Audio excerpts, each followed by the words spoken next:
Hello everyone, and thanks for clicking on this video.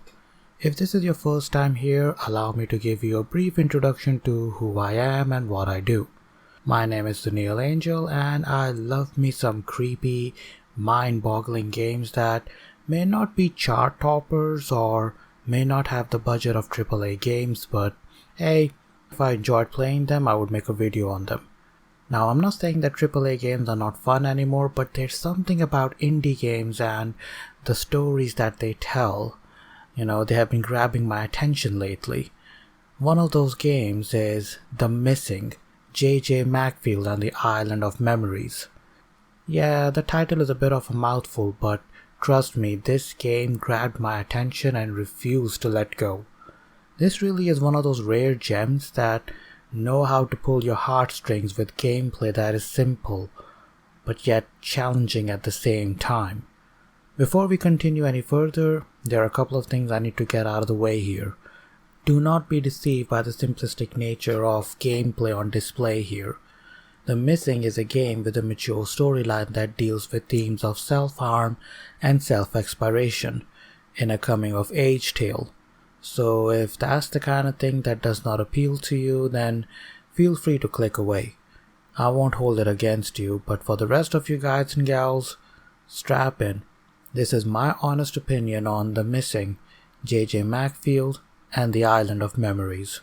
Show me the way that I can find all the answers. The Missing, J.J. Macfield and the Island of Memories was released on PC, PS4, Xbox One, and Nintendo Switch in 2018. Developed in Unity, the game is a 2.5D scroller, which means the game itself uses 3D assets, but it is played like a 2D platformer. For this video, I played the PS4 version, and all gameplay footage you see in the video is captured from that console. I didn't know it at first, but the game is written and directed by Hidetaka Suehiro, also known as Swery in the gaming industry.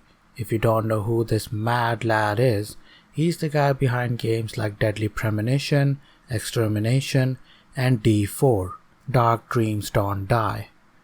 And if you have played these games, then you'll know exactly how bonkers they were.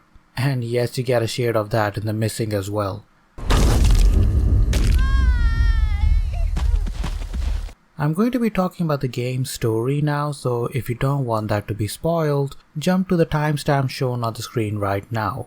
You have been warned. JJ! Hey, this way! The game opens with JJ and her girlfriend Emily going on a trip to a mysterious island. After a brief moment of romance, JJ wakes up to find Emily missing. A short walk later, JJ is struck by lightning. Refusing to die and fueled by thought of not being with Emily, JJ resurrects herself. Throughout the game, JJ subjects herself through all sorts of self-harm to get over obstacles, from decapitations to amputations to setting herself on fire or getting electrocuted. JJ puts herself through heaps of pain to overcome puzzles. Honestly, I felt so bad for the character because on one end, I had to overcome obstacles to get to the next part, but on the other, I was putting JJ through so much pain. It was just heartbreaking to see her, go through all of that. Remember there was a meme about Ellie, which said, name one character that went through as much pain as her? Yeah, JJ, right here. Suck it, Ellie. As the game progresses, we see JJ being chased by this ghostly figure with a massive blade in her hands that looks like an oversized box cutter. Of course, there is an explanation to it, but I won't get into it yet.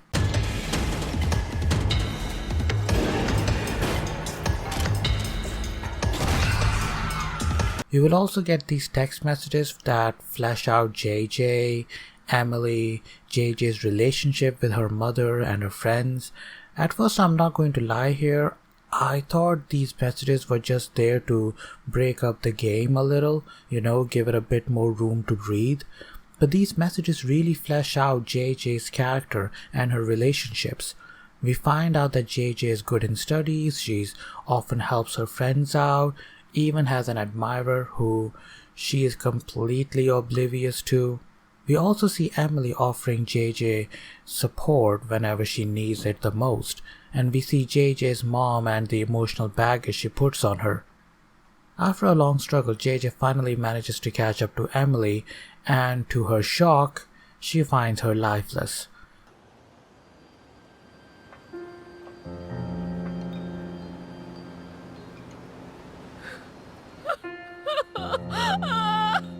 Why?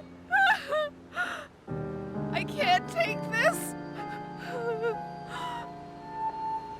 JJ follows suit and ends her life as well.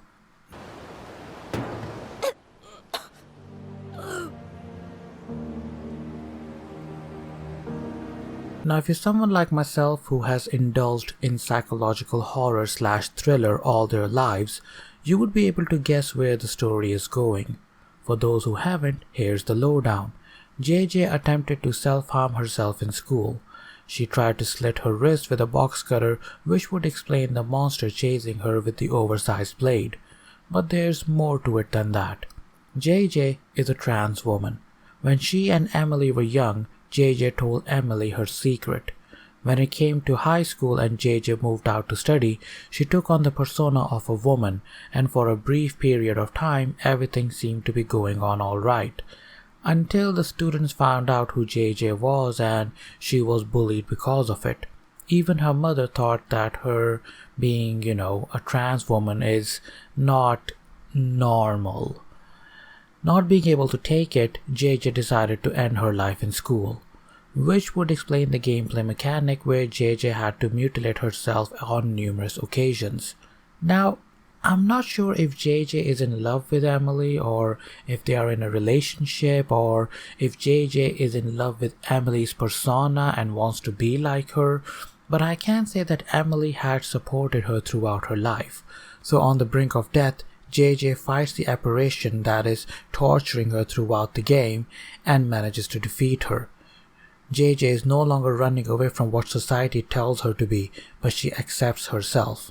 And at the end, we see JJ being resuscitated with Emily by her side.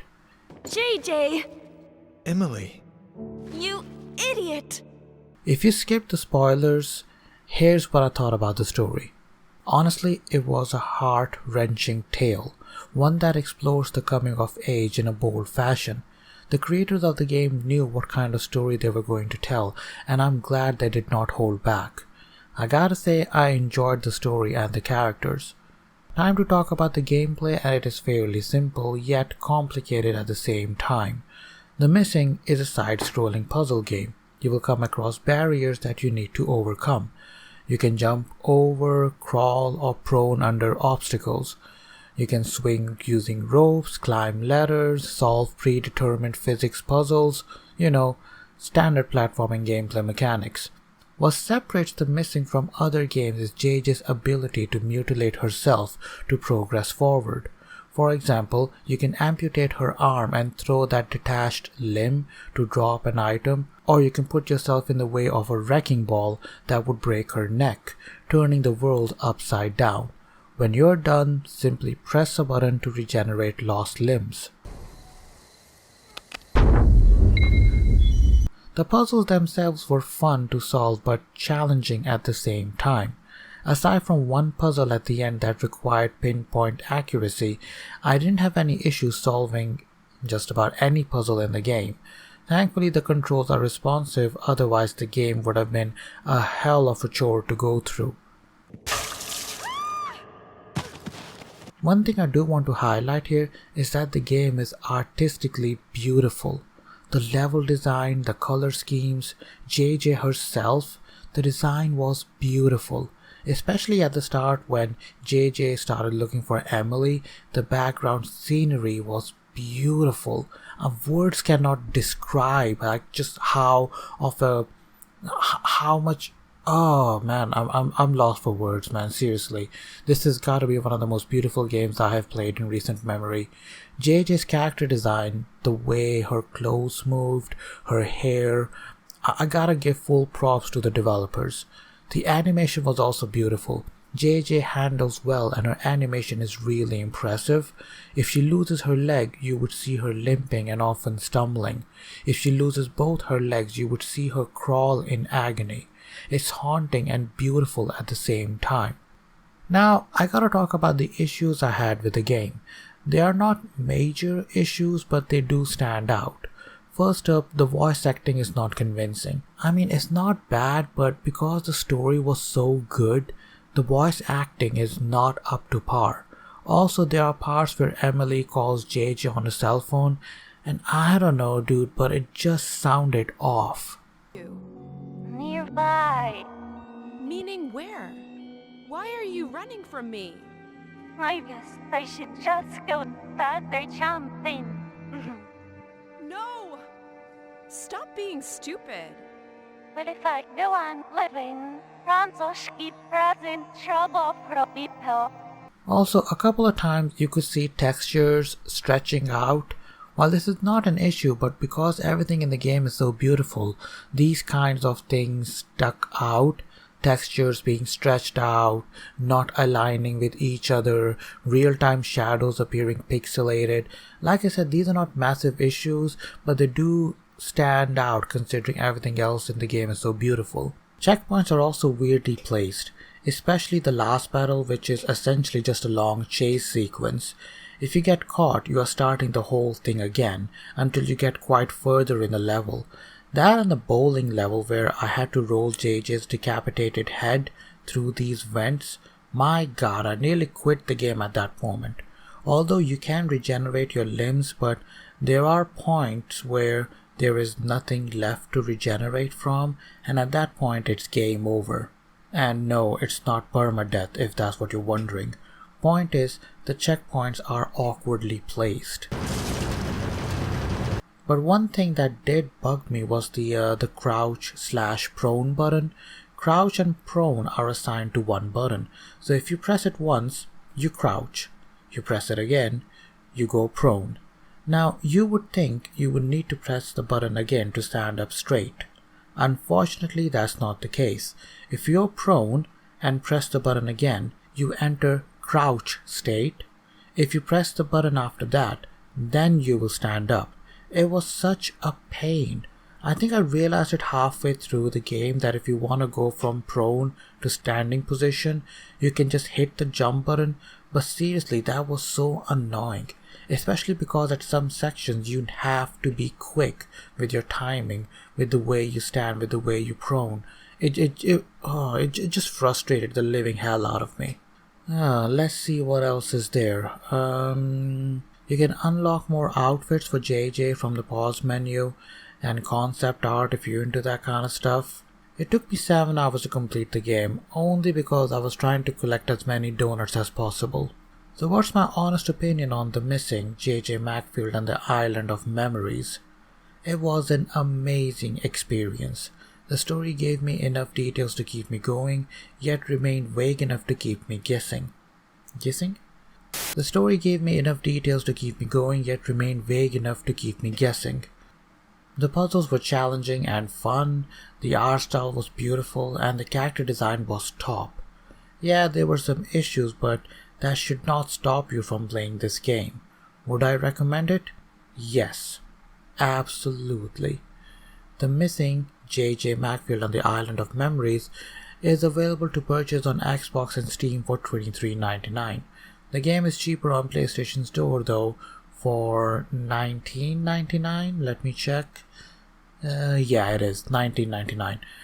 At the time of me making this video, the game is available to play at no extra charge for people who have subscribed to the higher tier membership of PlayStation Plus. Oh, and in case you want to know, you can even try the demo if you want.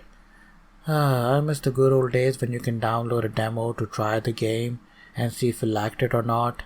Now they are called public betas that you can gain access to once you pre-order the game. Well, with that, we have come to the conclusion of this video. I just want to thank you for making it to the end. It means a lot to me. If you enjoyed the video and want to see more, or if you just want to see my channel grow, consider liking the video and subscribing. I'm a part-time YouTuber, so your engagement with the channel will help me a lot in the long run. If you didn't like the video, then try changing your taste a bit. See, that helps. Peace out, angels, and stay awesome.